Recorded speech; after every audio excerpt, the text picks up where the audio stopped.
Hello and welcome to episode 18 of the 71st Hour podcast. I'm one of your hosts, Jamie, joined by, as always, Ben and Nathan. How you guys doing? Pretty Doing good. What's up? Oh, you know. Yeah, well, Ben is I'm sick. Ben I'm got the not doing- plague. sick as fuck. Yeah, I'm not doing good. But that's okay. That's okay. But, you know, it's been such a big week for games that he couldn't miss it. I couldn't miss it for at the all. world. I couldn't miss it. Well, you know what? Not as big of a week as I thought it was going to be, to be honest. I don't Maybe you think could have bigger, missed it. No. Yeah. So obviously, we've got a lot to talk about. So PlayStation had their showcase this week on Thursday morning at 6 a.m. Loved getting up for that.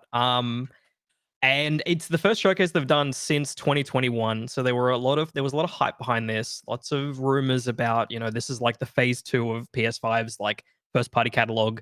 And yeah, I mean, we'll just talk about the games, but I don't think it hit as hard as I thought it was going to. I don't know Definitely. how you guys felt about it. Yeah. Didn't go hard. No, It I wasn't really really didn't. big, but Some yeah. Some games go, medium. There's Mm. some good. I Mm. mean, yeah, it's sad because the biggest pop was a game that we expected, which is Spider-Man 2, which we'll talk about Yes. Yeah. later. But I guess like we'll start with the first game they talked about or showed, which was a game called Fairgames. So this trailer immediately I was like, oh, this is not a great CGI start. trailer. CGI trailer, not actual gameplay. So I guess the background on this is it's made by Haven, who is headed up by Jade Raymond, who worked at Ubisoft, did some Assassin's Creed stuff, and then went, I believe, to Stadia, and then went here. So yeah, this is Fair Games. They describe it as a competitive heist experience coming to PS5 and PC. What do you guys think of this trailer? What do you guys think of this game? I mean, it's kind of hard to, Yeah. say too much about it because it's CGI. It doesn't really tell you a whole lot other than it's a 3-player co-op kind of PvP VE kind of experience. Yeah. So you say competitive heist shooter. So you're like versing other teams at the same time. Yeah, I mean that's what it looks like from the trailer. It's Yeah. like Yeah, so you like- have a team of 3, and then they're trying to get into this. They're infiltrating this place to steal some money. Honestly, you know what it reminds me of? It reminds me of the finals. Yes. Mm, Yeah. It mhm. does. Which I don't know. I didn't really like the finals that much, to be honest, when we played it. So It's like Well, yeah, it was pretty shit for Australia, but yeah, But, yeah, like, exactly. The couldn't servers really give weren't it a great. chance. Yeah. so is it that you are versing other people and you all try to like heist the same objective? Is I that what believe this so. thing Like, is? I think this Okay. team here they're fighting. Like, this is another team they're fighting. Yeah. it's 'cause just it's not a very team of similar to the 3. finals. Yeah. It is very It similar. really is. Yeah. And there's actually another game that is similar to this where it's about stealing money and fighting other teams over it. So, like, I don't know. Right, so I honestly don't have a lot to say about this game because they really didn't show a lot. So, No. Yeah. I There's don't know. not It much wasn't here. a great start, I'd say, to PlayStation's like live service game initiative, to be honest. Yeah, exactly. Especially with the fact that it's a CGI trailer. Like, I don't think that helps much as well. And I think one of the issues that I have with the showcase is that, like, in the past, they've shown trailers that have gameplay, so you understand exactly what it is. And they don't need to have someone up there talking about the game because they're showing it. They're Mhm. showing rather than talking about it. But I think in some of the cases, there's another game later on that's another first party game that's going to be a live service game. I think the issue is that they didn't explain what the game is, so I'm left kind of lukewarm on it because I don't know exactly what to kind of expect from it. You know what I Yeah. mean? Yeah. And that's just kind of the issue with CGI trailers. Is like you can, especially if you're a new IP, like I think it's just like the worst kind of. It's like the worst of both worlds, where you have a trailer that doesn't explain a lot, plus a new IP that we haven't seen before. So it's like really, really kind of out there and Completely no idea unknown. what. Not Yeah, exactly. It is a anything. completely unknown kind of Yeah. property. So I don't know. It wasn't a great start. I got to say, it wasn't a great start. not a strong start. Not a Seeing strong that, start. I was like, well, maybe it'll get better, surely. Surely. And it did. There were some games here that I think were pretty good. And it's honestly disappointing that the best I can say is pretty good to me. Like, I think that's a very low bar to get over. So then they went on and they showed HellDivers 2, Mhm. which is very exciting because I know HellDivers was a game that came out ages ago. I think it was 2015 a or long time ago. earlier, maybe even 2020 when the Yeah, first game yeah, came I think out. so. Yeah. Because it was on like PS3 and PS Vita, which is where I played it. And then it eventually came to PC, which is where you played it, Nathan. So yeah, so this is the HellDivers 2 is coming this year, 2023 coming to PS5 and PC. What did we think about this little trailer? I think it's interesting that it's they've gone for a different perspective of gameplay. Like the other one was a top-down like twin stick shooter, but this one's a third person. I think it's an interesting change. I definitely think it still looks good, but that's a lot of the soul of HellDivers 1 is the fact that it's a top-down twin stick. But I'm still excited for it. I think it'll be fun. I'm just glad it's coming to PC as well. Yes, and it seems like they don't say like coming to PS5 and then PC later. It's like 2023 PS5 and PC. So I think it's launching at the same time, which is great. Yeah. Great to a certain extent because I feel like PlayStation's PC ports have been less than satisfactory. Hit or miss, yeah. Yeah, like they've sort of hit sometimes with Spider-Man, and they've missed like with Horizon Zero Dawn, and then Last of Us earlier this year in March was, oh boy, that was maybe one of the worst PC ports I think I've ever seen. It was bad. It was crazy. And then what was worse? There's been a lot of bad PC ports, but that was definitely one of them. Definitely one of the worst ones this year. Especially with Star Wars Jedi Survivor. Jesus Christ, it's been a tough year for PC gamers. It really has. But I think HellDivers 2 is obviously less ambitious, I'd say, than those games, and so. And it looks, less, I'd say, graphically demanding. So maybe it'll run on lower specs, which means you'll be able to get more out of it on like higher spec, mid to high spec PCs. But we'll see. I do like how they've kind of explained how the game works. Like I do like the trailer. Actually, it was a good trailer. They showed like really a nice, fun bit of CGI and then gameplay that explained everything you need to know about it within a small period of time. Plus, we already know what the first game was. Yeah, exactly. The good thing is HellDivers is a known property, so it's like we know what to expect. They show the new stuff, which is the third person, and they show the tone as well, which I appreciate. But yeah, the way they talked about it on the PS blog, where they were talking about collaboration being vital, synergizing with loadouts, strategizing approaches on each mission, and completing objectives together. I love how that sounds. Like it basically how HellDivers 1 was, but now in third person, next gen. I'm looking forward to it. Yeah. I'm glad it's coming out this year. I'm a little worried that there's no date on it. Like that, I think that's another trend. Yeah, it's just always a worry. that we see with games at this showcase in particular, where they're just like 2023, and then there's no kind of context or like date around that. So it's like, is it really coming this year? We'll see. Yeah. Another game that gets a 2023 date, which came out of nowhere, to be honest, is GhostRunner 2. Yes. So this one's, I mean, obviously I've played GhostRunner 1. I know, Ben, you've played GhostRunner as well. I don't know. Nathan, have you played GhostRunner before? Like 4 or 5 hours, yeah. Not much. Okay. No, I'm excited for this. I'm looking forward to it. I think I'm more excited for the fact that it's coming relatively soon, 2023. It's only a few months away. Looks like more GhostRunner. Yeah, it does. Yeah, they like. There's already been concept art and whatnot that like came out a couple of months ago because it was basically has been talked about for a little bit, and it looks good. Like the new concept art and whatnot, they're going very much into like think of like Warhammer cross Cyberpunk type of vibe. So like there's a lot of very like these big like gothic areas like are Cyberpunk influence. It looks really cool. Looks really, really cool.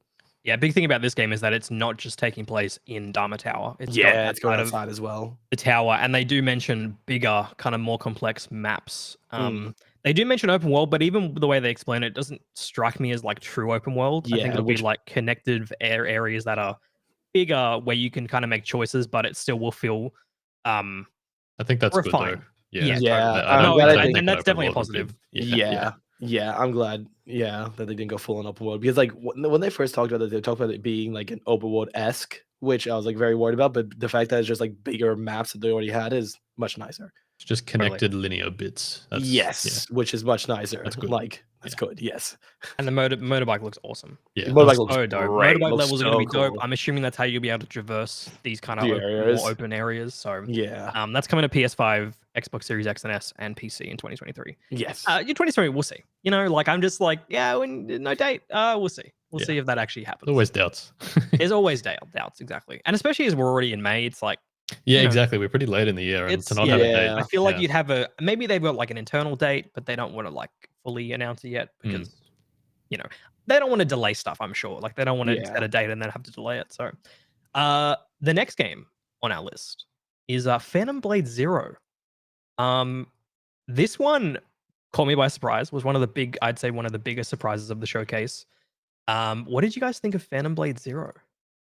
I was confused. Is this a pre-existing IP? I've never seen of Yeah. it. Phantom Blade. So for a little bit of background, Phantom Blade is a mobile property by this team. They did so Phantom Blade 3 was the last game they made, which was on mobile devices. And now they're moving over to kind of a PS5 and PC, obviously, with this release, and getting away from the mobile market a little bit. Which I've obviously never heard of this team before now. And I think we've seen a lot of like kind of mobile developers branch out. I think it's getting easier to get set up with console and PC development, especially with Unreal Engine. And so that's why you're seeing this kind of transition from mobile development into console and PC development. There's a little bit of hesitancy there because they have only really worked within the confines of a mobile device. And so moving over to a controller with the graphics that look really, really good, I'd say. I'm a little hesitant there, but from the gameplay, it looks great. As long as it plays as well as it looks. That's what I was going to say. That's really the only thing. You have to wait till it comes out to feel it or see someone else say how it feels, really. 100%. One of the big things they called out in the blog is it's set up in a semi-open world with multiple maps of reasonable size and handcrafted and populated with diverse activities instead of one huge continuity full of repurposed, reused assets, which we love to hear. That sounds great. I'm glad we're moving away from like make the map as big as possible and moving into make the map as detailed as possible with cool stuff to explore and kind of discover. Yeah. Totally cool with that. Very excited. Coming, there's no date on this, so it's. I mean, that's could also be one of those games that just like gets announced and then never kind of comes out. Yeah. I feel like there's a lot of games, especially in the Chinese market, where they release these like gorgeous, detailed, especially MMOs, and then they just never release. So, I mean, this is obviously not as ambitious as that, but hopefully it goes well for them. Speaking of. I cannot find a segue to this game. There's no segue for that. Yeah. There's no segue, but very excited for the next game, Alan Wake 2. Yeah, it looks really good. Which we already heard about. Already got announced, I believe, December last year at the Game Awards.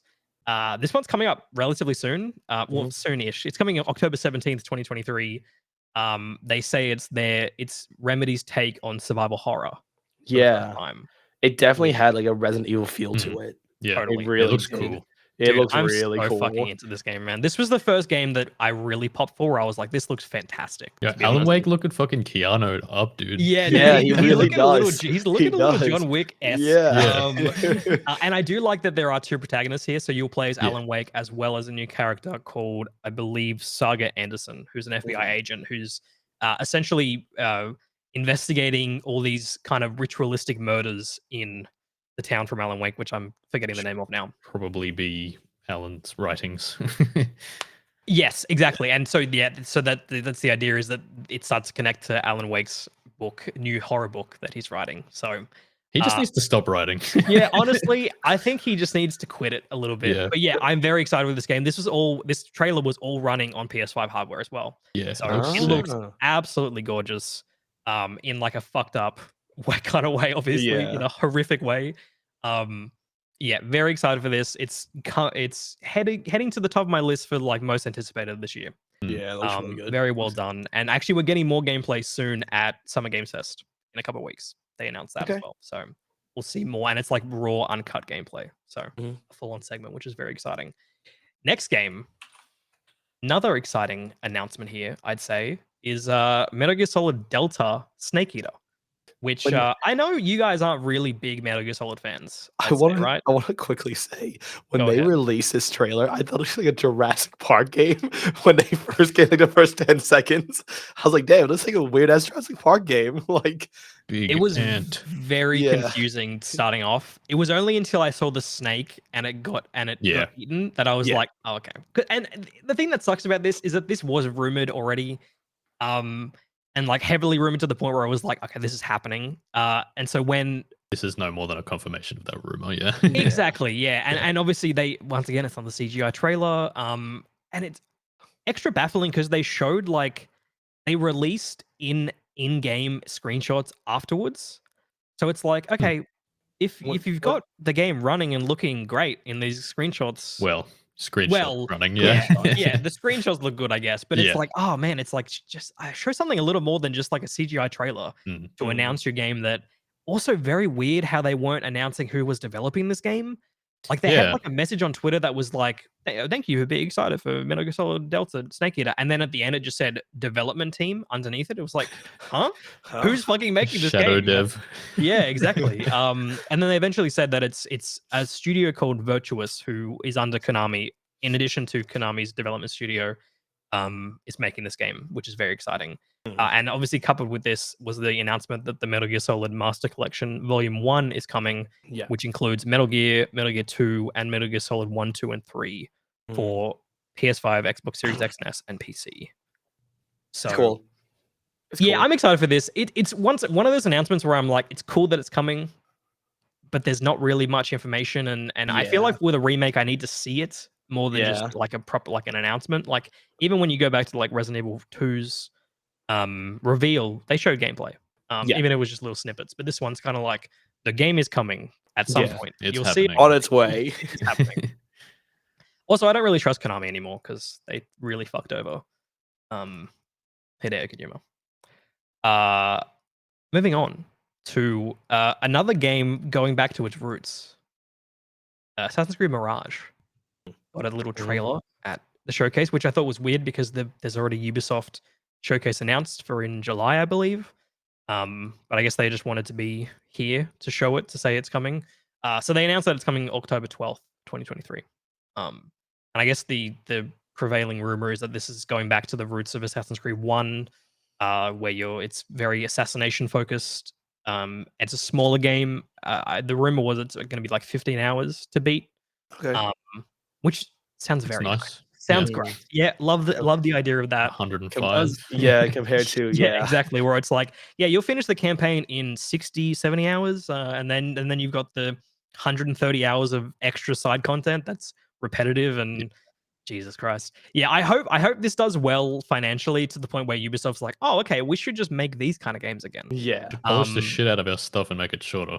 Exactly. The one thing that's a little weird about this is that it looks visually worse than Assassin's Creed Unity. It does, doesn't it? I was gonna say it looks weird. It looked weirdly bad. Like it does. I mean, I don't think it looks bad. It just doesn't look. I mean, it is a cross-gen game as well, so it's coming to everything. Yeah. So that's maybe part of the reason. But I think it even looks a little bit worse than like Assassin's Creed Valhalla. I think it does actually, which is the open world game. So I mean, apparently like this game kind of started out as a DLC for Assassin's Creed Valhalla, but then eventually spun out into its own kind of game. So maybe that's why it looks a little less budgety. It looks a little more budgety, but anyway, I'm excited for it to a certain extent, I'd say. Yeah. Assassin's Creed, they've got to really do a good job to win me back, I'd say, because the Assassin's Creed Valhalla was like the thing that broke the camel's back for sure. In terms of making the same game over and over. Yeah, exactly. Different Assassin's setting. Creed Origins was probably the last good game, I'd say, from that franchise. Moving on to a game that I know very little about, but every time this game gets brought up, Dragon's Dogma, that is, everyone's super fucking hyped about it. Yes. It's like this kind of like this cult classic, and so now that they're making a sequel, it's all very exciting. This one actually caught me by surprise because it looked good. It looks really good. It looks really good.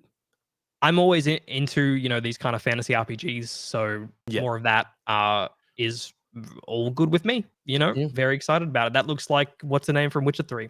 That's the one thing I noticed. It looks like Yennefer. Yeah. And there's a Khajiit from Elder Scrolls. Yes, straight up. Like the spells and whatnot and the magic they're using is really cool. Like there's a bunch of really cool, like the actual fighting one looks really sick in this game. It looks really cool. He just sent meteors down on his enemies. Like that was sick as hell, dude. Yeah. No, I'm very, very excited for this game, and it looks further along than I kind of expected it to be. Also, like this looks awesome. Yeah, like just attacking, fighting a griffin in the air, like hell yeah, dude. And like, so the big thing they mention is that it's very physics focused, which I'm very excited after playing Tears of the Kingdom. Well, don't compare it to that. Well, it won't be as good as that, but that bridge collapsing by the troll looked pretty good. Yeah, any sort of attempt to do anything like that is always good, I think. which is why I think it looks a little bit, it doesn't look as graphically great as I'd say a lot of other games, but if they're focusing on the stuff that matters, that's all good with me. Yeah, it's Capcom, so it is Capcom, dude. They've had been nailing it. Quite the streak the last. Yeah, few they've years. been doing really well.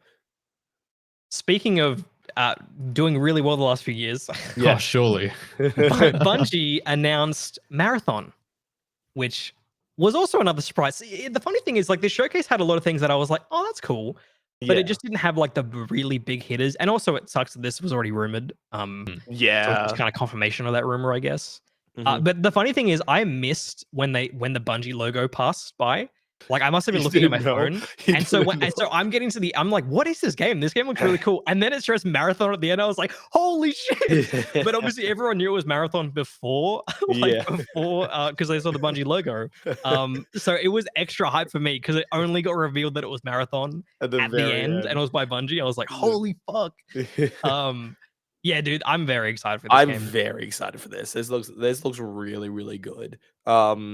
I did see, Nathan, you did this. What do you have a take on this? I'm hesitantly excited. I mean, if Bungie makes good games, but this is a type of game that is, touched by few and good by a few as well, and maybe even good by no one that's really attempted it.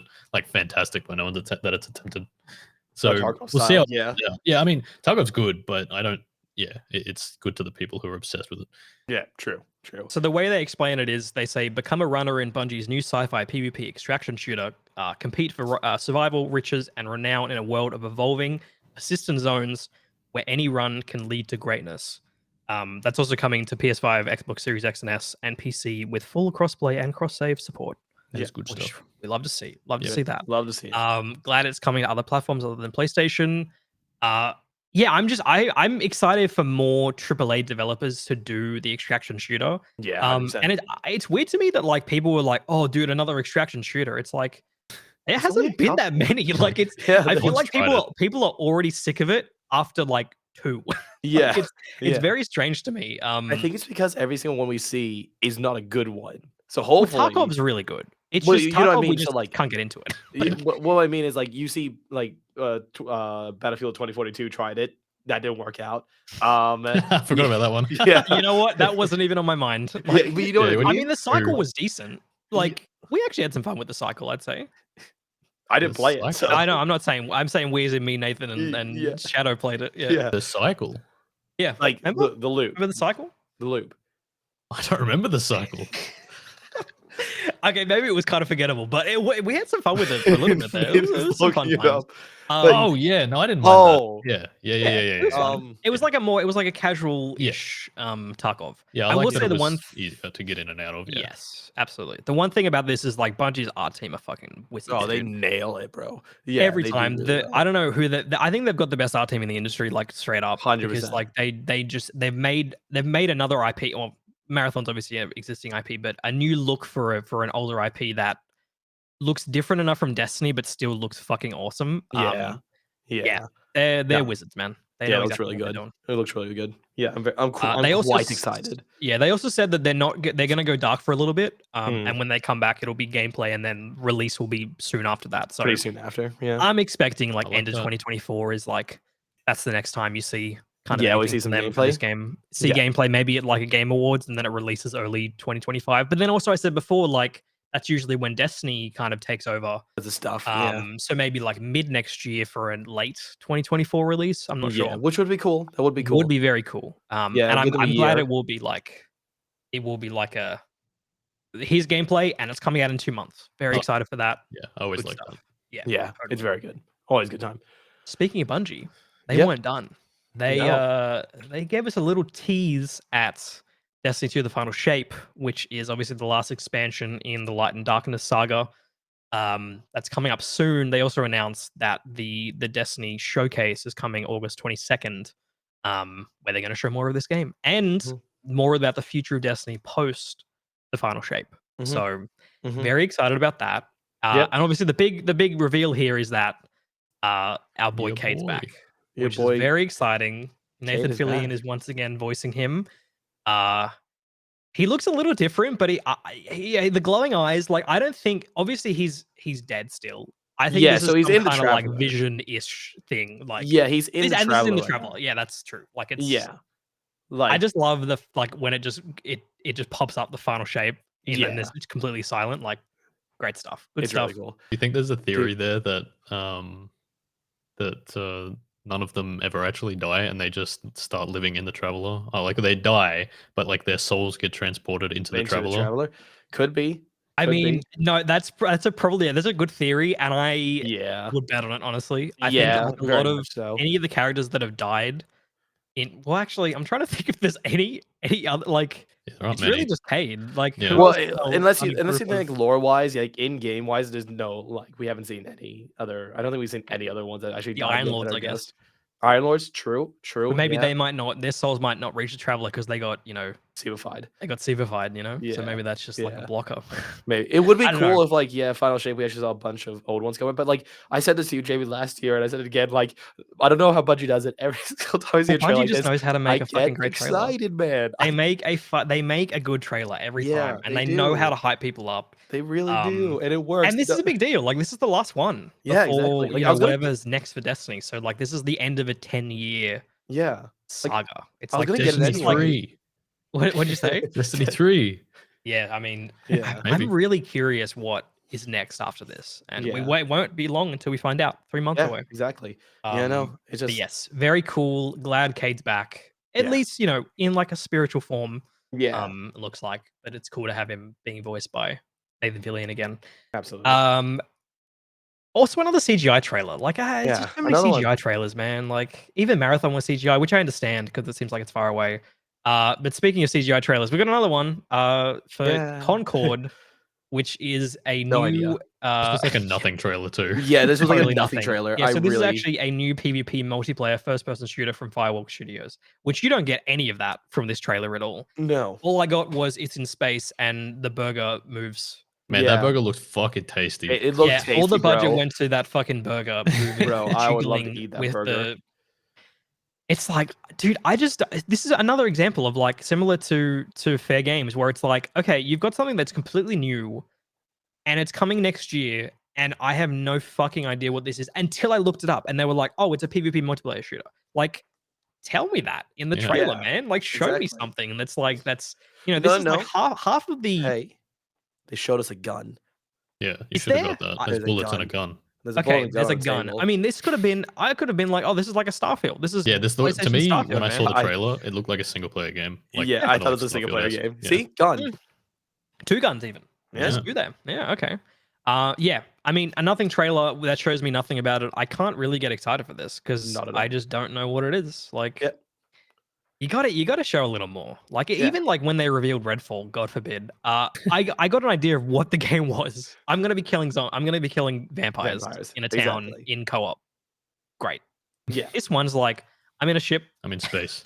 That's it. And it's coming 2024 to PS5 and PC. Whatever, man. Like I don't know. I think there was a voice, if I remember, where it's like we're coming to drop in a minute, and that was it. Stay tuned for Titanfall or some shit. I just think it's the wrong way to announce a new IP. Totally. Yeah, completely the wrong way. Not the best. Need something more. Absolutely. Speaking of something more, we got something more from Spider-Man. We got a lot from Spider-Man 2. Maybe too much, some would say. Too much. They showed for the presentation of this. Yeah. I think they should have cut this down a little bit, to be honest. Yeah, they should have cut down on Spider-Man 2 a little bit because it's like a 13-minute trailer. And it looks fucking great. Yeah, but it is long. It was long. I am happy with what they showed us, but I think they showed us a little bit too much. Dude, like this reveal of the Venom. Yeah, I love how my favorite thing is like I love how they've taken like Venom's powers and just given them to you. It's a new take on the symbiote suit because I feel like a lot of the time it's just the Spider-Man abilities. He's a little bit stronger, but it's just a black suit. Yeah. So I love their take on it, where it's like, no, he's using the Venom abilities Yeah, he's as messing people up. as symbiote Spider-Man, which is Mhm. fucking awesome, man. Yeah. We got so much right about this game when we talked about it like Oh yeah, we got months ago. so much. Yeah. Really? What did we say? I don't We remember. You'd talked switch about between Miles and Peter, Yeah. and that we'd have Peter getting symbiote sued. powers. Yeah. And you can Yeah, we definitely nailed tell it. they're gonna have Miles versus Peter as well. Like that's Yeah. gonna That's happen definitely gonna happen. eventually. Yeah, Yeah, that for sure. they That'll alluded be to some that. kind of boss They fight. alluded the Yeah. shit out of that. Yeah, we called a lot of stuff. Yeah. I mean, this looks fantastic, man. It Like, looks come so on. cool. Like, this It looks looks so cool. And the cool thing is like, it's not even just like, symbiote suit Spider-Man looks cool. It's like Miles' abilities look fucking sick Yeah, as well, Miles which we'll got see in some a really little cool bit. abilities. Like, I just think they're just shooting on all cylinders. Like, they're going really all are. in. They're like, here, let's just we made a really fucking great initial game, a great spin-off game in Miles Morales. Let's just combine all of that together in this. And like, Mhm. dude, like the wingsuit, Yeah, man, you like got a it's little so wingsuit sick, here. man. The It's wingsuit's so really cool. Like, The wingsuit's really cool. also, Which it looks like you could swing way faster than oh in yeah, the like it looks like PS4 he's gonna be version. so much quicker. Like he's going through, and obviously the wingsuit, like he is going, and the wind tunnel stuff as well. Like you're going Yeah. quick around the city, which is Yeah, you're awesome. Like moving. even more fluid, and that's the power of just being on a next gen platform only. Like that's Mhm. awesome. Mhm. Uh, Yeah, this looks really cool. Like it just and like Craven looked really cool as well. I really like how yeah, Craven the looked. initial, I was so worried that when that trailer ended, I thought that was gonna be it. That's it. Yeah. I was, because it phased to black. I was like, no, come on. No, come on, you gotta give us Dude, something. if it faded to black, this would have been one of the worst showcases I think I've ever seen. If Yeah, that it was the would've end of their showcase of like just teasing Craven and would've that's been it. Like, such a oh cock my block. god. Like I'm so glad they showed a lot, but yeah. it just What? sucks that this was like this was the big thing. Like, and we knew it was gonna be here. Yeah. Like that's because I I sort of speculated that this was gonna be the first thing they showed.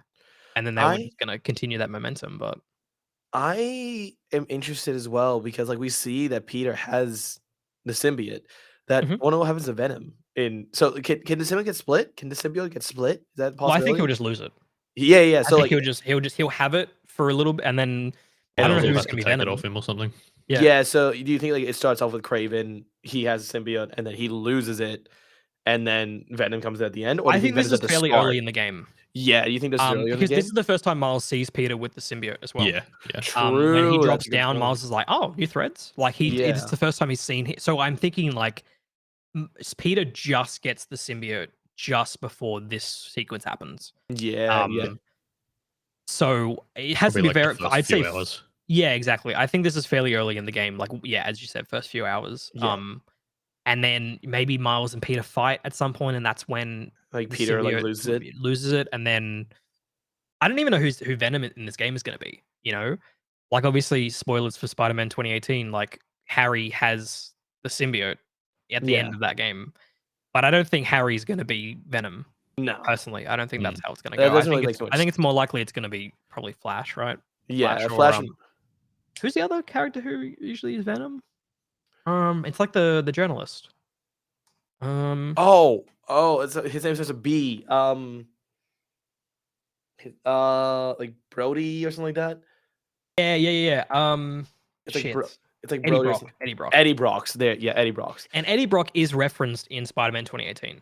Yes. On one of the collectibles I saw someone mention that, and like in the backpacks, there's like a Yeah. reference to Eddie Brock. So he is in this universe. So maybe that's who ends up who he becomes Venom. I'm not sure. Yeah. It would be very curious. Maybe Yeah. maybe fucking Harry just dies at the beginning. Yeah, just straight From up the dies symbiote. and Yeah, gives it like they to just kill him. He's just dead. Yeah. Dead. Maybe. This Yeah, shot is so sick, dude. it was yeah with the Venom like on The his back as tendrils well. going in. Yeah. Like, oh my god, man. It would That be is so dope.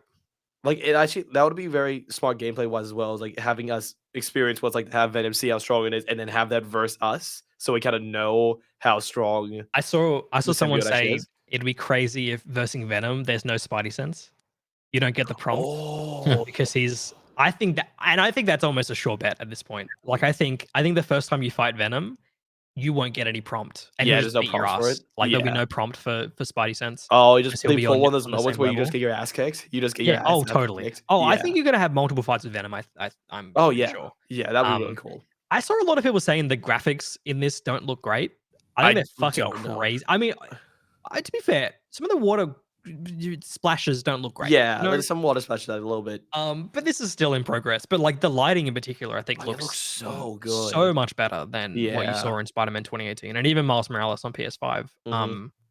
And just the momentum, dude. Like you're just going so quick. I love the little flares on Miles's UI where he gets like the Spider-Verse-esque kind of like hot pink and blue. It's really cool. It's I really, love really that. cool. I love that they're differentiating Miles and Peter in this game in terms of even just the UI, but also the powers they have. And the electricity abilities that Miles have it's always cool. So sick. Yeah, it's always and cool. I like how they look a little different than they did in Miles Morales as well. Yeah.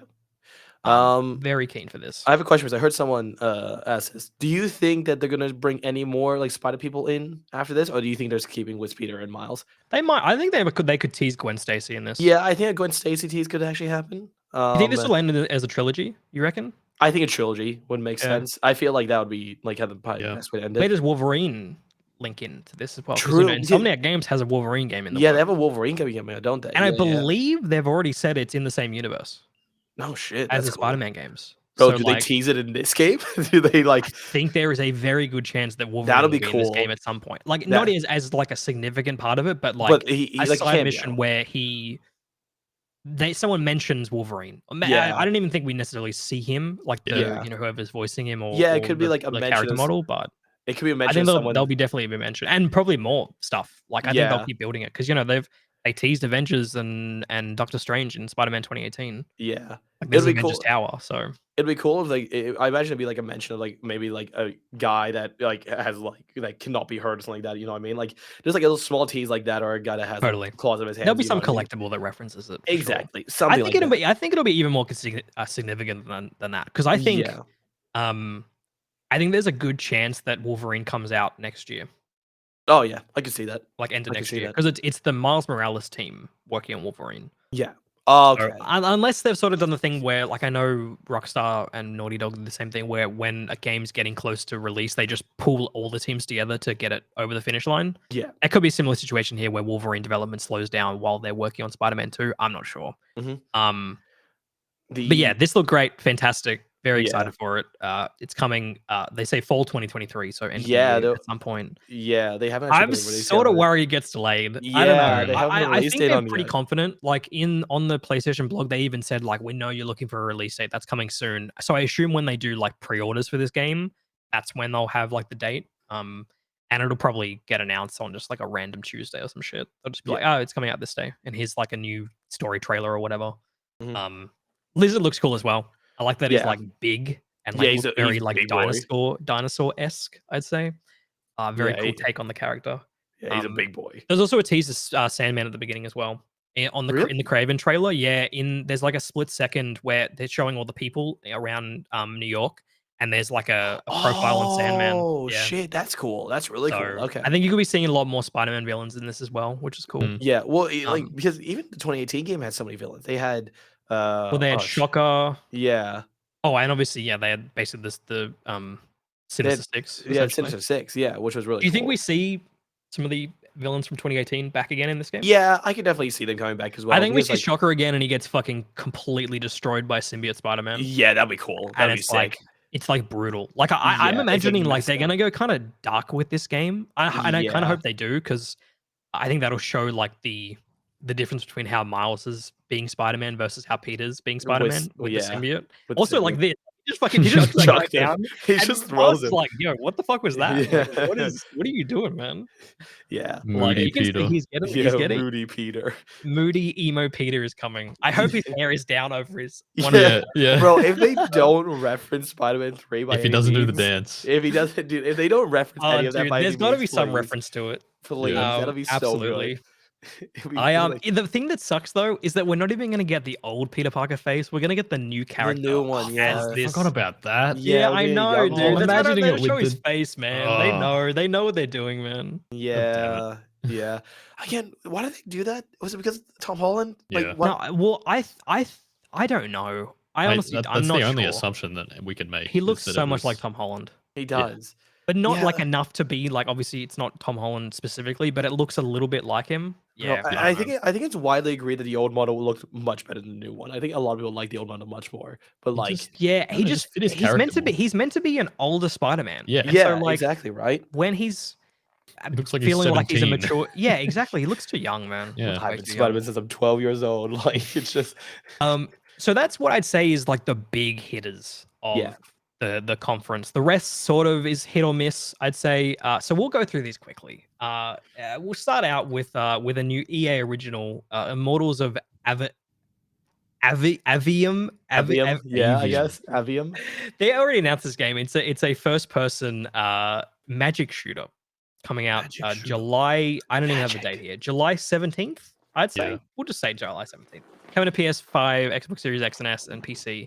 I don't like the dialogue in this game. Some of the dialogue was very like, not the best. It looks fun. It looks like it could be fun.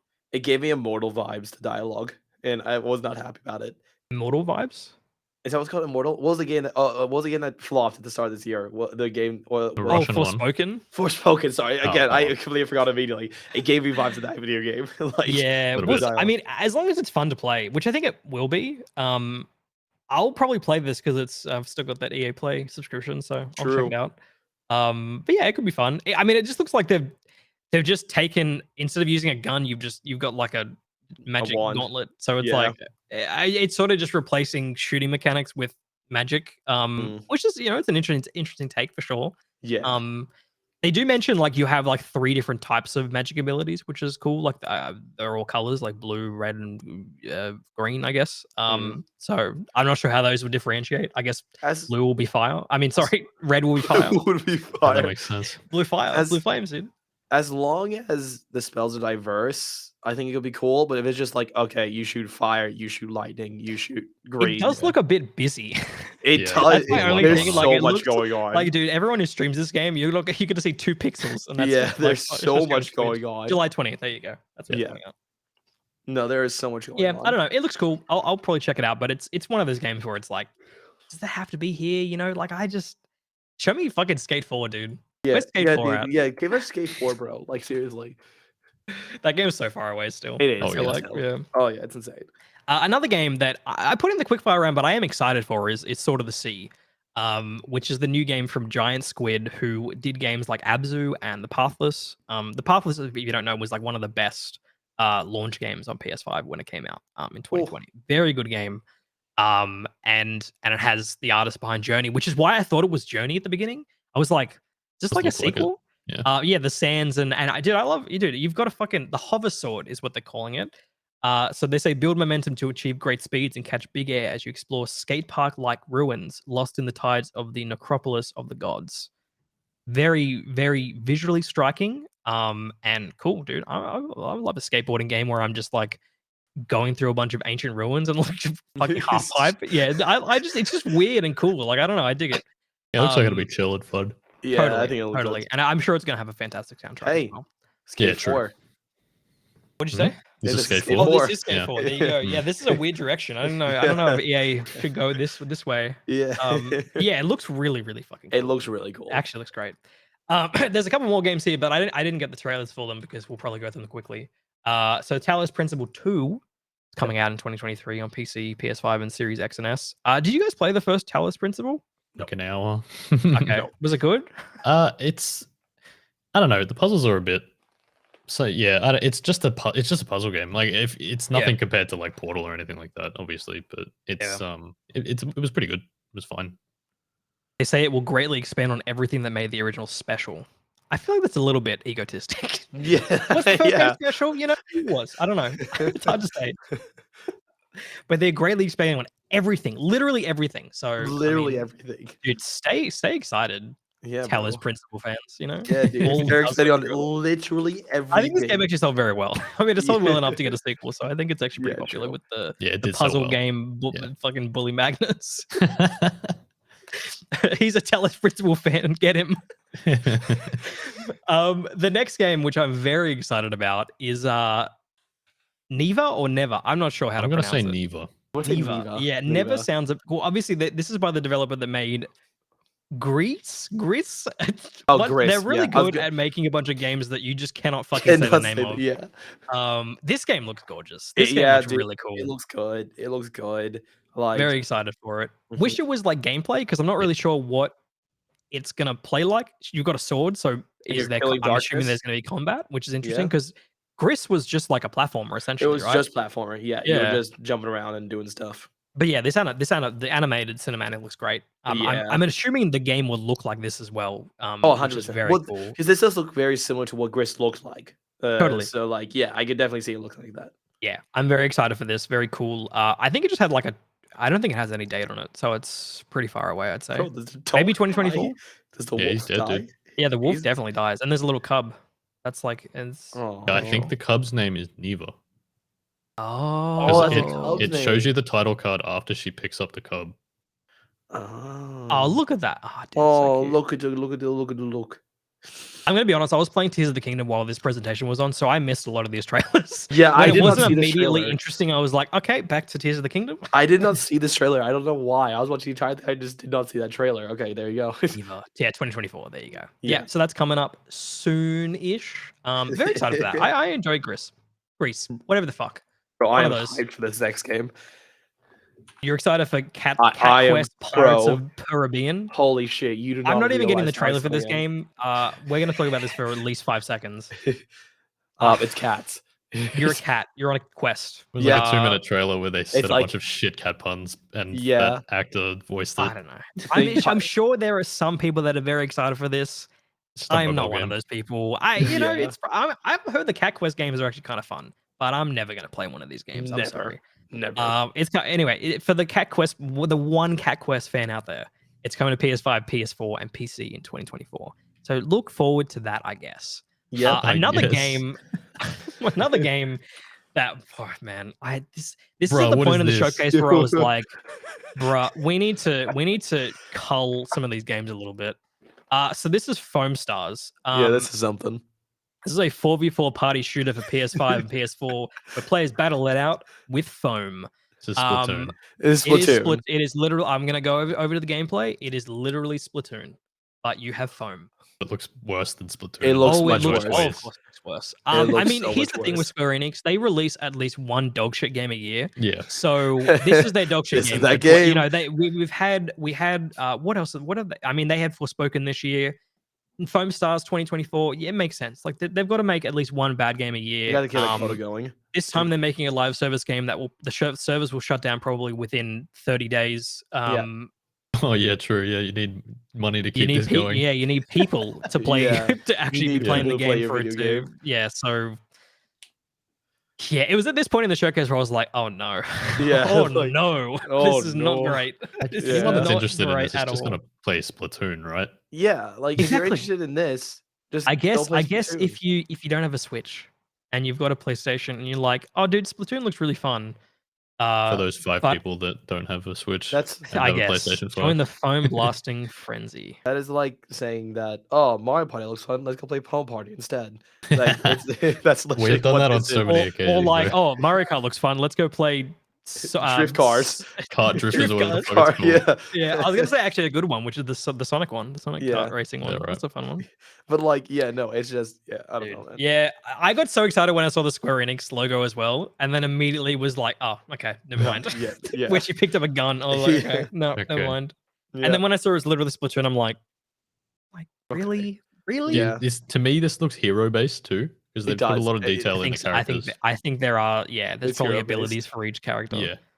And it sucks because like the CGI trailer visually looked pretty good. Yeah, and then you see the game, it's like, oh, this looks. It's such worse. a drastic change. Like, it is second not really indicative. It's like, just wait for it to change. Hold on. You know what? We don't have to see any more. I'm skipping along a little bit. Please go back a little bit. Just let's watch the change of where it goes to CGI to it.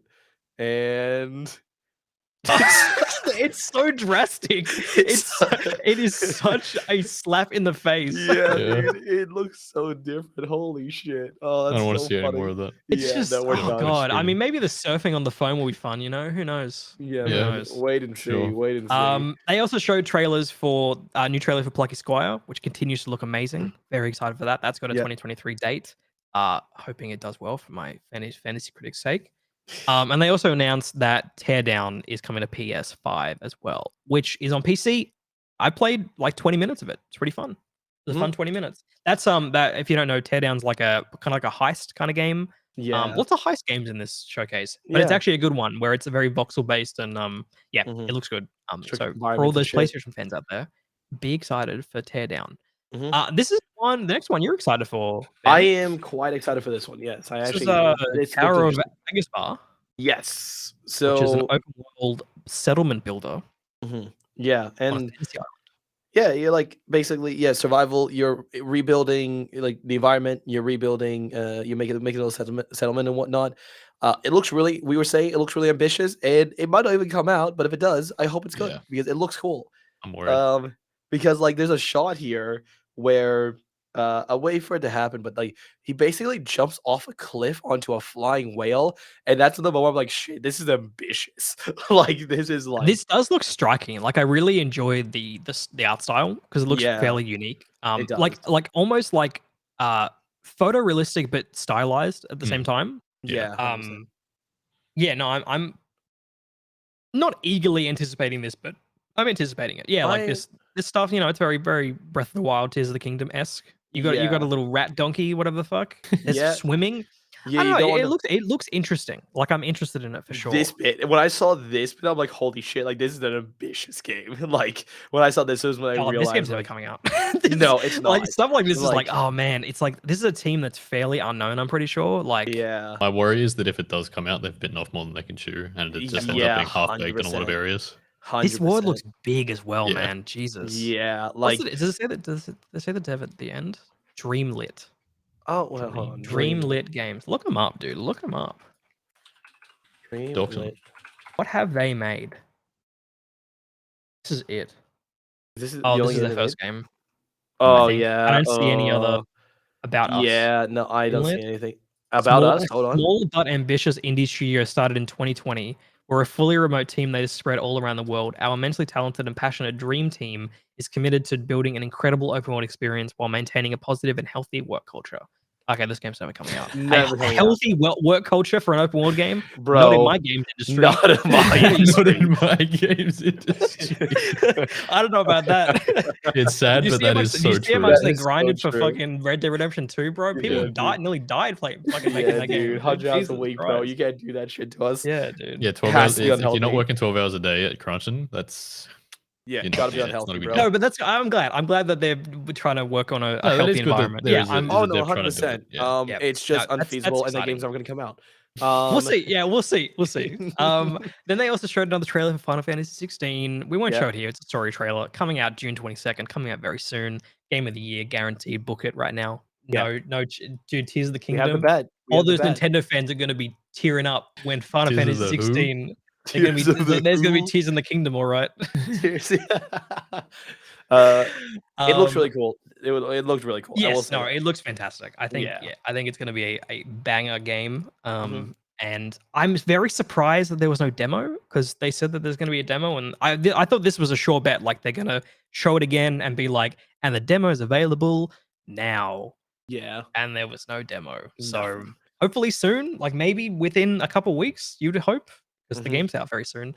Then we move on to a game that I just really want to read this fucking description, bro. Dude, this is called Revenant Hill, which is by the team I believe that did they did a really fucking good indie game previously. I've seen that cat before. It's the same kind of art style. It's by the Night in the Woods developer. Okay. Night in the Woods, very, very well regarded indie game. I'm just reading the description because this is not what I got from this trailer. I didn't get any of that from this. The year is 1919. After the barn he was living in burns down, Twigs the cat takes up residence in a wet log near an abandoned graveyard. When the owl from the next hill over starts demanding rent, twigs must find a way to make ends meet, and things just get more complicated from there. Grow crops to sell at the secret market or use for your own purpose. Put down roots, run through the fields and the trees, watch the seasons pass, make friends who become neighbors who become family, also make enemies. That's unavoidable sometimes. It's a fucking memoir, bro. Figure out what the ghosts want. Hosts increasingly ambitious parties for witches and demons and other things that don't have proper names. Get tangled up in a world in the midst of violent change. Build a community by accident. Square dance with a possum. Eat mice. Learn to write. Cobble together some hexes and charms. Do dangerous things with your new friends. And jot it all down in your journal. See the world, or at least the stranger parts of it. Meet whatever it is that lives there. Work your way up the ladder towards your dream job of being a fully licensed familiar. Wait, you're familiar? Bro, this looks like a guy just like someone made dot points on what the game is about. And so I was like, okay, let's put him into a paragraph. No, they didn't do that. That's ChatGPT making a game. Bro, when I was reading this, I thought I'd done a line of coke beforehand. Like, I didn't get any of that from this. Not human. I don't understand. It's like continuous thought. Yeah, as a description. Bang, bang, bang, bang. I love like make friends who become neighbors, who become family, also make enemies. That's unavoidable sometimes. Giving life advice. Yeah. This game, Revenant Hill, is coming to PS5, PS4, and PC. I believe in 2024 was the date set at the end of this. Yeah, man. I honestly, I'm excited for this only for what they've done previously, but that description was whatever the fuck that means. Very strange, very weird. Not sure what to expect. Got a couple more games after that. We got Granblue Fantasy Relink, which is an open world. No, I don't have the trailer for it. We don't have the trailer for it. No trailer. Granblue Fantasy Relink, great for the Granblue Fantasy fans out there. All two of you, very exciting time. I don't know. Here we go. I'll bring up the trailer just briefly. Okay, sure. It's one of those. I just don't know what it is. It's one of those shadowed joints, man. Like he'll fucking love this game. Here we go. Here's the trailer. Oh yeah, this one. This is the what's that? Monster Hunter. No, what's that mobile game? That's like anime. That's also on PC. Genshin Impact. Yeah, it's Genshin impacting me. Yeah. I thought because Granblue Fantasy is a fighting game, so I thought this was just a fighting game franchise. Turns out the fighting game is the spin-off of this franchise. So there you go. Yeah, I thought because Granblue is like a pretty popular fighting game among all the fucking dweebs out there. So but I guess the dweebs, they started in these RPGs, I guess. So yeah, that's coming out. I guess be excited. We also got another trailer for Street Fighter 6, which we're not going to show it here because it's coming out next week. It's very soon. Exactly. I think I'm going to enter my fighting game era. You know, we got some good stuff coming out. We got some Mortal Kombat 1, we got some Street Fighter 6, got Tekken 8. Maybe I just become a fighting game person. You know, who knows? Yep. So I will check out Street Fighter 6 at some point, and I'll give you impressions. I will an hour of gameplay, and then Tears of the Kingdom for another 6. Yeah. No, well, I feel like by the time Diablo 4 comes out, I'll have finished Tears of the Kingdom. I've got a good feeling. We'll see. You have a good feeling. The neighbors have begun blowing. The blowing has begun. Then we moved on to another indie announcement, which is Ultros, which is a fun little cool art style, I'd say. Cool. The one thing I appreciate from all these indie games is that they all look fairly unique, which is what you kind of expect from indie games. This is a exploration adventure style game grounded in sci-fi, laid in mystery, with deep lore and meta themes. And we're back. So we had some technical difficulties, so we're back now. So Ultros is an interesting looking game. They explain that it's like an exploration adventure style game grounded in sci-fi with mystery and deep lore and meta themes. I think it looks cool. I'm interested in it. They didn't show. I mean, they showed gameplay, which I appreciate, obviously. But it feels like it might be one of those indie games that kind of takes a while to eventually release. So I don't expect when indie games get announced, I don't expect them to be like soon. They're probably a few years away. But cool. Yeah, I'm down for big kind of publishers highlighting smaller games like this. So looks dope. Good stuff. It looks fun. It does look fun. I don't know. I'm always worried when games look like that aren't Metroidvanias, just because it's like I don't know, maybe they come across a bit too basic, but yeah, I think it'll I'm be more alright. down for smaller games as well though. Yeah, that's true. 100%, 100%. Then we got a Tower Fantasy announcement. So Tower Fantasy is on PC. It's an MMO. It's coming to PlayStation. Dude, Shadow is very excited. Oh He's yeah, very Shadow keen was for one of that. those ones. Yeah, He's gonna buy a PS5 just for Tower Fantasy, even though he can play it on PC. Yeah, I don't know. It's cool, I guess. I mean, Yeah. I understand why they're showing these games. They want to show like a diverse catalog of games, but doesn't really do anything for me personally. Not really. And then we got the VR block. So we got an announcement of Five Nights at Freddy's Help Wanted 2, which I guess Help Wanted was like a VR Five Nights at Freddy's game. Yeah, I it didn't know was. that. Never heard of it. Never, Yeah. I've never seen that before. Yeah. I at this point there's probably like 12 Five Nights at Freddy's games. Yeah. There's another VR game coming to PSVR 2. I'm assuming it's coming to PC VR as well. Say so. They also showed Resident Evil 4 VR, which is cool, but I'm really mad because it's probably just going to be on PSVR 2 and not on PC. Yeah. Looks a lot the first, and I didn't even see that they had announced Arizona Sunshine 2 before this. I've had the thought that it looks a lot like Arizona Sunshine before I even saw the Arizona Sunshine 2 trailer. Yeah, it's. I mean, I see. The thing is, it's not totally clear if this is the whole game, or if it's just like select portions of it. I think it's gonna be either portions or wave-based stuff. Like that's what I was thinking as well. Arizona Sunshine. See, I thought it was, but if you look at the trailer, like this is the opening of Resident Evil 4. Yeah, like I it's going recognize the through these area. areas that this is just like the straight up opening of the game. And it does say like VR mode at the end. So like, I don't know. Yeah, I don't know. This is in development for PSVR 2. It seems like it's far away though. Yeah, it seems pretty far away. And they have done Resident Evil games in VR for PlayStation VR before. Like yeah, they did 7 7 and they did 7 8 as well. That's right. Yeah. 8 came to PSVR 2 as well. So a game that we'll actually show the trailer for. So obviously they announced Arizona Sunshine 2 and Crossfire Sierra Squad. Cool, I guess. The one VR game that I think did look cool, and Ben, you said it also looked cool, was Synapse. That's correct. But once again, like it is just a shooter. Like, I feel like all these VR games, like actually literally 4 out of 5 of them are shooters.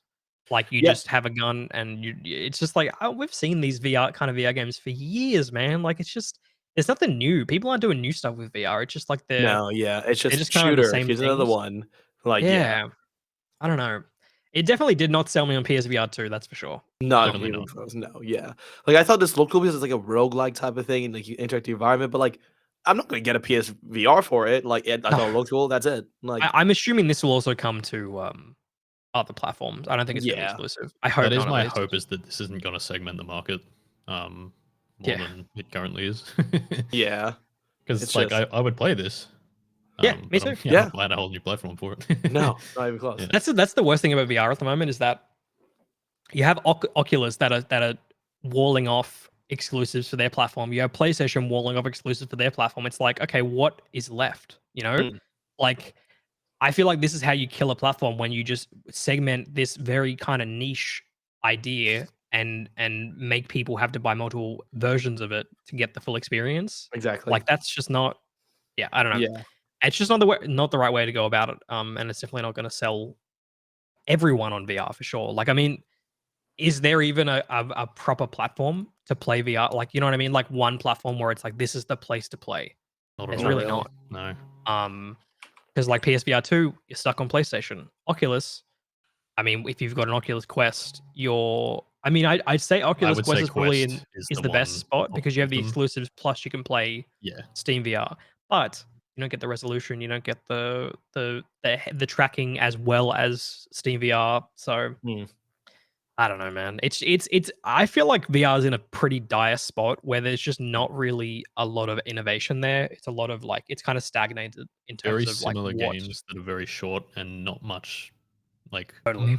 Yeah. There's definitely some bright spots. Obviously, Half-Life Alyx being the king. That's a good game. And then even like there's some cool like first person like roguelite games on VR. Like I picked up one on Steam VR. I can't remember what it's called.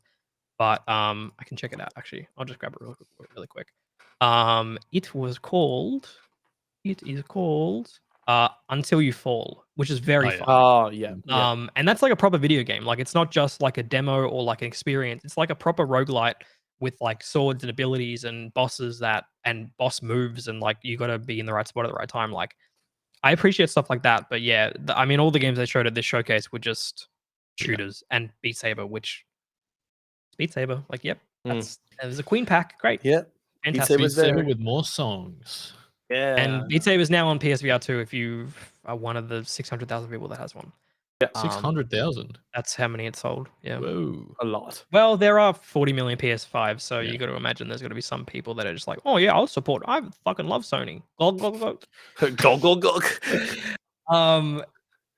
And they ended. Well, so obviously they ended with Spider-Man 2, but before Spider-Man 2, they announced some new hardware. Oh, buddy. So you might think, oh wow, dude, a new PlayStation Portable. Holy shit. No, this is Project Q, which is a streaming-only handheld. So you need a PS5, and you stream it over to this handheld to play games on an 8-inch 1080p screen.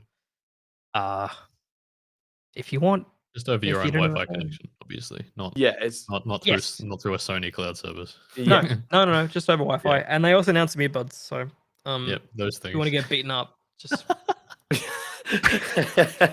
just whack those on if you want. So now you can have the ultimate fucking Virgin bundle. Bro, it's gonna, do you know like the joke of like you see like a kid out in public with HyperX's?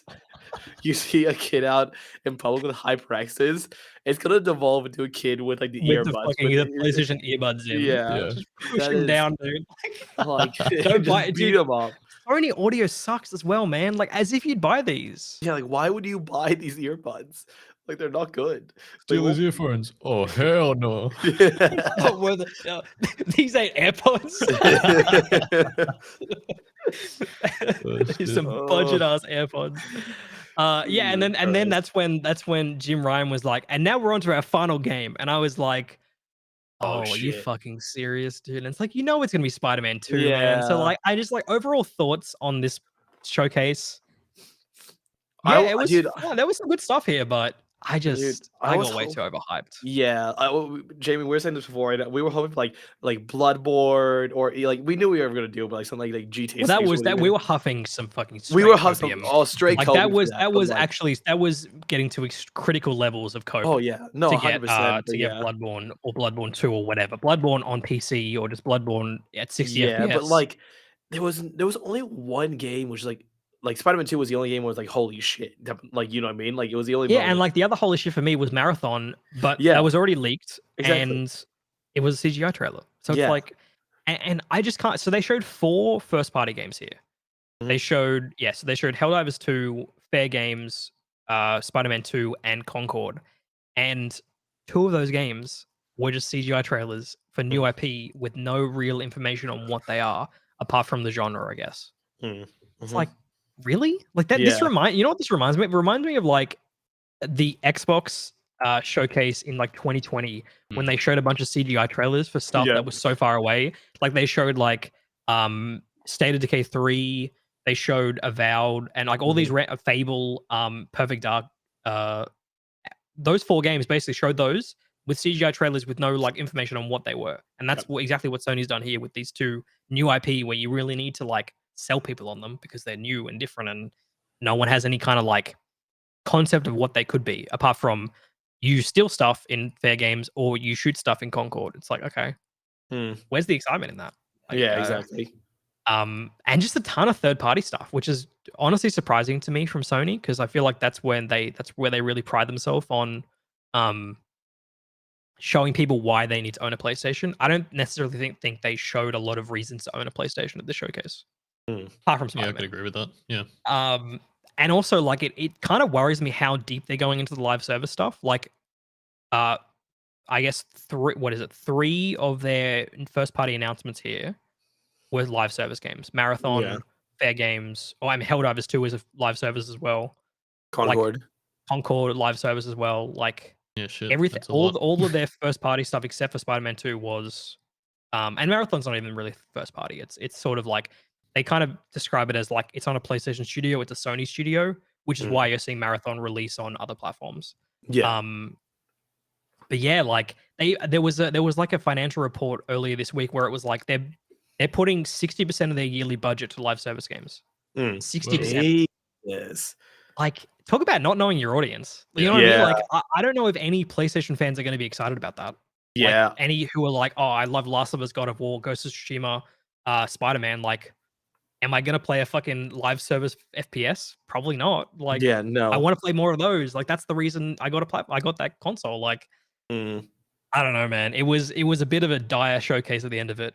There was some cool stuff here, but it definitely didn't it wasn't that exciting to me, to be honest. Yeah. Spider-Man.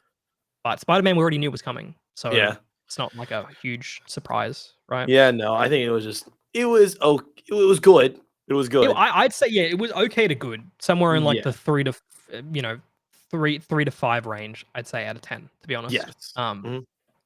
Maybe 3's a little harsh. 3 out of 5. I'd probably 3 out of 5. To be honest. Just mid.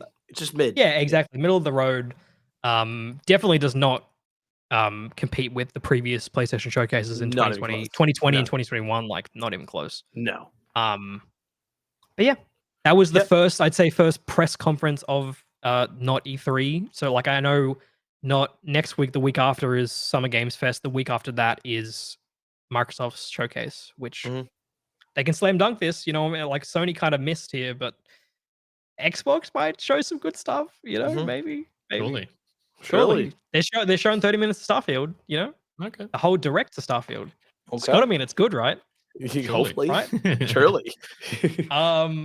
So obviously that happened. What have we been playing this week? You know, where do we want to start? Do you want to start, Ben? Yeah. I'm not necessarily going to talk a lot about Tears of the Kingdom because it's 2 weeks in a row. There's not much else to add at this point. Exactly.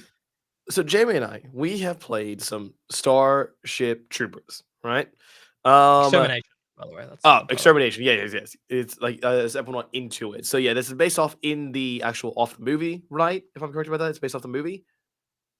Yeah. The first movie came out in 1997. It's a very I gotta say, it's a weird use of IP, but very much. I'm into it. Like, I actually like this game a lot. Yeah. So the gameplay loop is good. The gameplay loop is fun. I enjoy the loop, like killing the aliens and whatnot. It feels good. It's kind of like Left 4 Dead-esque, where you get bum rushed by a lot, and it's 16 players. You can get 16 players, so you can get a shit ton of people. And if some of those people are not doing the right thing or they're off doing random bullshit, it can get overwhelming very quickly, right? So just to pull it back, the concept of the game is it's a 16-player co-op game where you are dropped onto a map, you have a list of objectives, and you got to just survive. Like, the whole idea is surviving and extracting at the end of it. And the loop of it is when you finish missions, you'll get XP that allows you to upgrade one of 3 classes that whatever you're playing. And an overall rank, which I'm not sure where that kind of sits in. I guess the overall rank is for like difficulty settings. Yeah, is that right? I think so. Yeah. We didn't play a lot. I only played like a couple of hours last night of it. With Cody and Shadow and Ben. My name is how it is. I did. I was going to say Seto, but that's not your name. Where was my invite? Where's my home? You weren't even online. I'm always online, dude. I'm just not on Discord. It's a fun game. I think it's early access, so it very much feels early access. Like, I know we were sort of complaining about there's sort of these like artillery bugs that attack you, and you sort of don't. Yeah, you sort of don't get any kind of acknowledgement that you're about to be blown the fuck up until you're blown the fuck up. Yep, and it's a one shot as well. Like, so this game is very hardcore. You know, it's funny because it's like, it reminds me of like HellDivers, where like we're talking about playing HellDivers, and then Cody messages me like 2 days ago and is like, "Oh, you heard about this Starship Troopers game?" And I was like, "Oh, yeah, I sort of heard about it, but I wasn't really gonna play it." And then we ended up playing it, and now we're going to play HellDivers tonight, I'm assuming. So it's very funny that these bug co-op games are just like all the rage, you know? Yeah, all the rage, bro. Specifically, this game kind of reminds me of that dinosaur game that's a lot like this, like Orion, is it? Obviously way better than that. Yeah. I was going to say, I thought you were thinking of Second Extinction, which is another 3-player co-op dinosaur game. That's the same as Orion Second Extinction. I don't. No. Second Extinction is a different game that came out, I think in 2021. and that was a 3-player co-op dinosaur kill 'em up or whatever. I don't know what to call it. You Kill 'em up. a dinosaur survival game where you shoot a bunch of dinosaurs. It is similar to that. It's Orion. I don't really remember much about that game. All I remember is really bad. I can safely say this is better than Orion. Yeah, that's good. I think the really cool thing about this is that it does remind me of like I feel like I'm in the movie, and obviously it's a weird movie to call back to because it's such an old franchise that I feel like a lot of fucking boomers are really into. But it's actually by the Squad developers, so the shooting feels pretty good. The one killing blow for this game at the moment is there's no Australian servers. Which is like really bad. And like I know you guys didn't necessarily feel it too much, like the lag. Oh, I felt it. I think I did feel it, like when I was talking about like enemies not dying too quickly or the stutters and whatnot. But like, I have shitty country internet, so I'm used to kind of having. Yeah, I mean, Nathan, you'd feel it because I felt it. I was like, oh, this doesn't feel as good as it could once it finally has Australian servers, which hopefully, because I mean, just to preface, like Cody bought the game for me, so I didn't. I would probably refund it if I bought it myself, because I was like, I mean, that's kind of a deal breaker for me that there's no Australian servers at the moment.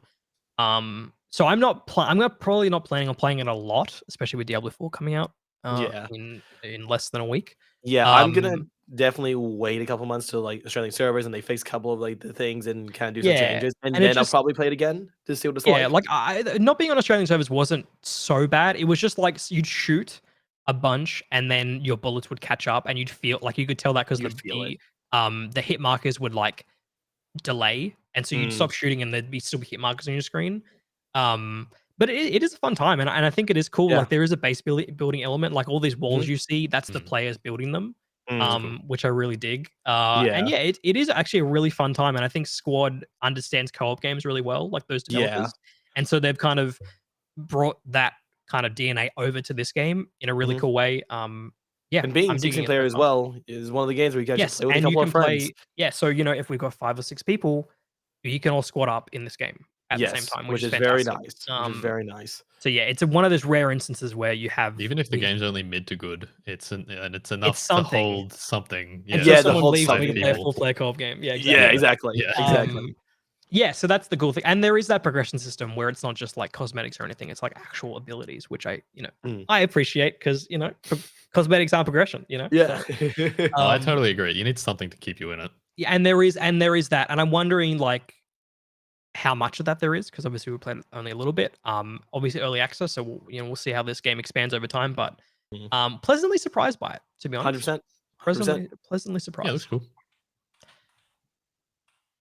So obviously, apart from that, I've been playing. Oh boy, I've been playing a lot of Tears of the Kingdom. Let me tell you. Yeah, you're at 85 plus now, I think. I'm at 80 hours played, but I don't think that's accurate. I think I've left my Switch on a little bit. Okay. I don't buy it fully. So I'm at now. I'm nearing 100 shrines done. I've got 80 light seeds done. Roots. Light roots, thank you. I've killed a Gleeok, which is like the new kind of Lionel in the game. I've met the Gloom Hands. I don't know. Have you met those yet, Nathan? The Gloom Hands? Multiple times. I just fucking run. So I got to say, when you kill them, there's a little surprise there. A little surprise when you kill them. I assume there would be. I am not ready yet. So I found the surprise, and that was a cool. It was a very cool surprise, and I was handsomely rewarded for killing them. Dude, this game, man. Oh my god. It's like I don't know. I don't think I've ever played a game where like each subsequent hour is better than the last. Because now, like, when I'm going into the depths, like the depths used to be like a scary place. Now I'm just like, dude, I got my fucking my hoverboard whip. I'm fucking going around. I've now got 10 batteries. So Jesus, man, you've been fucking grinding. I have been grinding. I had a backlog of large what's it called? The large version of the that'll get you there fast. I had 50. Yeah. So I just like that's a lot. Yeah. So I just been grinding that shit. Like I once I unlocked all the mines down below. I haven't unlocked all of them, but a lot of them I'm getting it. I'm getting like 2 to 3 each run basically. Yeah. It's how many light roots are there? 120, yeah. 120 light roots. Yeah, I've only got 15 left. Damn, nice. I'm still the ones that I'm missing are the ones where if you walk over to it, you burn to a crisp. Oh no, yeah, I've got the lava armor from. Yeah, I need to Undeath. get. That's all I need to get basically, Yeah. and I'll be good to I've go. actually I bought all the major armor that helps you with weather. Nice. Because I Good stuff. found a good way to grind some money. So Was it a duplication glitch? Nope. Okay, because there it's are a lot of legit. those in this game. There's a flying mini game on the island that yeah. Done a few of those. Yeah, so Can you do them constantly? Yeah, you can just do them over and over and over and over and over. It'll give you 100 rupees if you basically fly the hover thing into the middle circle. But if you get within 1 meter of the central point, which you can't see, you just have to try and get within a meter of it. They'll give you 300 every time. And you can use recall to freeze it right when you're over it. It's obviously very hard to replicate over and over. Yeah. I only get it like 50% of the time, so it's either 300 or 100 that I get. But Damn. I think I spent like 20 minutes last night and got 4,000 rupees. Okay, well now I know what I'm going to be doing after this. Yeah. My favorite thing about this game that I think is so clever is the connection between the shrines and the light routes, where like I'm now using initially I was using the shrines to find the light routes. Now I'm using the light routes to find the shrines. Yeah, that's what I'm doing. And I love that because I'm not gonna I gotta say in Breath of the Wild I had to use a guide sometimes. Some of those shrines were so hard to find. I had to look up a map. Yeah, I've been finding that because like I'll show up and be like, I would never have found this if I didn't know from the light route because the light routes are really easy to find. So I've had to look up so some of the ones that are underground, I have been like I've walked around in circles. I'm like I don't know where this is. So I have had to look up sometimes, but I definitely had to look up more shrine locations in Breath of the Wild versus in Tears of the Kingdom. I found if you do want a way to find those underground ones. What is it? So you know those cherry blossom trees that are around the place, and you put an apple in it, and then the glowing horse shows up and shows you like beams of light. The what now? Okay, so there are cherry blossom. How have I not seen this? The cherry blossom trees. There's like one per area. Yeah, I have seen one of those. Yeah, if I drop an apple. Yeah, well, you put anything. I think Okay. I just use apples because I got fucking heaps of them. Sure. You put like an apple into the bowl that's right below the tree. Yeah.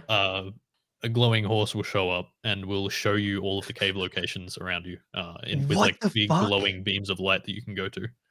Okay, so I have done one of those because I've seen a glowing beam of light and I thought that was like something different. Okay, that makes sense now. So if you aren't sure how to get in, you just go to one of those and it'll like you just so start what I'm going gonna into the do caves. is I'm gonna cheat. I'm gonna look up all the cherry blossom locations and I'm just gonna get all of the cave locations because that makes a lot of sense. Because like there was one of them where I was in like one of the wintry kind of mountains and I was like, bro, it's a fucking blizzard out here. How am I gonna find this cave, bro? Like it's so difficult. Yeah. I will say now that I've got a shit ton of batteries, I feel like I can really cheese some of the traversal puzzles. Cheating, man. It's so easy. Like one of them was like I went into this cave and there was this like lake of like freezing cold water where if you go into it, it's like you lose half a heart every second. And I was like, well, they want me to like climb up and climb across. I just got my hover bike and just went right across. I was like, okay, cool, done, solved. Yeah, exactly. It's very funny how like I'm not sure how a game designer would feel. What's that? Did you make a hover bike that looks like mine or similar? Yes. No, exactly. I looked it up. There's a video on YouTube of just that exact design with like. Oh, really? So I just use it. Yeah. Ah, it just kind of looked like something that would make sense. I was like, yeah, this looks good. Yeah, no, that design is like everyone's using it. Oh, really? The two fans with the steering stick. I just came across it. And like, I wonder how designers feel about it, where they're just like, oh, I made this like carefully curated puzzle, and everyone's like just zooming through everything. Sometimes I'll do puzzles the way they're supposed to be done, just for the fun of it. But well, sometimes I'm just like, this is the only solution I can think of, so I'm just gonna do this way, and hopefully it works. Yeah. I'm still amazed at the variety of the shrines. Like I haven't really come across like a do the same shrine again kind of thing, which was my main complaint with Breath of the Wild, where it was like lots of the same shit. Do a combat trial. It's like shit, man. There's 3 types of the same guardian looking thing. Like don't care. Like these are boring to play. They're not even that difficult versus the actual guardians outside. Like I don't know, man. It's whatever. Much better in this game where every time I enter a shrine, I'm like pleasantly surprised. I have to think every time I enter one because it's something new. Yeah. Except times where you're just like you enter and it's like there's a chest and there's a thing. which are usually those are the ones where you've done an outside puzzle to get in, or like a cave or something like that. But yeah, I can't believe how big this game is. Like, the depths are fucking massive. As we said, it's the same size as the overworld under, and there is a lot to do, and there's a lot to see. There's some cool outfits down there. Very glad that the amiibo costumes are not exclusive. You can get them in game, which is very nice. Still looking for the Link's Awakening Link head. Yeah, I haven't found that yet. I haven't found that yet. I feel like that's going to be something you really got to work towards. I've got full sets of armor from the underground, but haven't found that yet. Yeah, I have yet to find the Link's Awakening head. I feel like it's going to be some bullshit like fight. I mean, I know there's Colosseums down there where you've got to fight like Lionels back to back to back. Yeah, so I'm wondering if one of those part of the story. I think after the story you unlock them. The big like platforms. Colosseums. Yeah.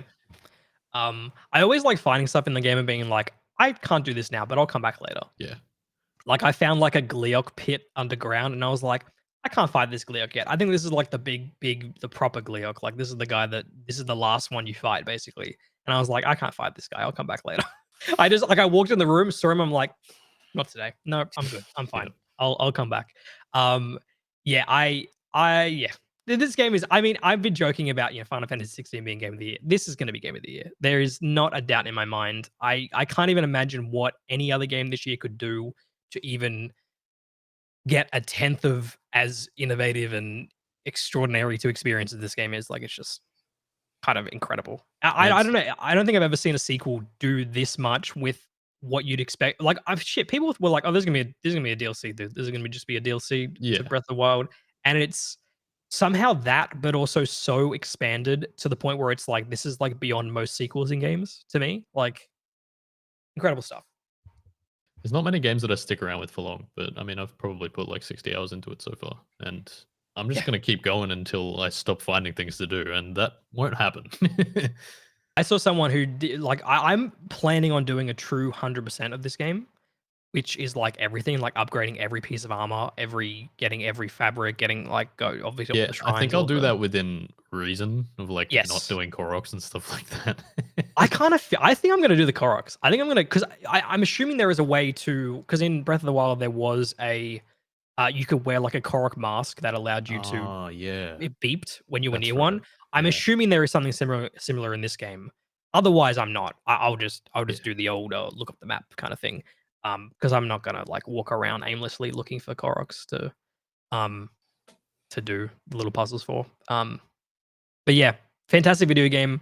I think this run up of like Jedi Survivor, Tears of the Kingdom, Diablo 4, Final Fantasy 16 is like an all-timer run of like 4 games back to back to back. It's like insane. Yeah, very exciting. Next week is obviously Diablo 4, so I'm talking about that. Good times. Anything more from you guys, or are you happy to wrap up? I am good to wrap up. Yeah, we have the list to build. Oh yeah. We do have a list to build. Bro, I nearly forgot. Thank you for reminding me. I'm a bad host. Who would like to go first? All right. I'll go and jump at it. Sorry, I'm scrolling. Okay. Deep in scroll. I'm going to add Super Smash Ultimate. Yep. Makes sense. That is an understandable pick. Definitely the best Smash Bros out there. It's a good game. Really? Best one? Oh, yeah. Oh, easily. What about Melee? Well, okay. Yeah. You fucking weird purists. Agreed. Okay. Where are you putting it? I did have a look earlier. I have an idea of where I want it. Here. Just above Mother.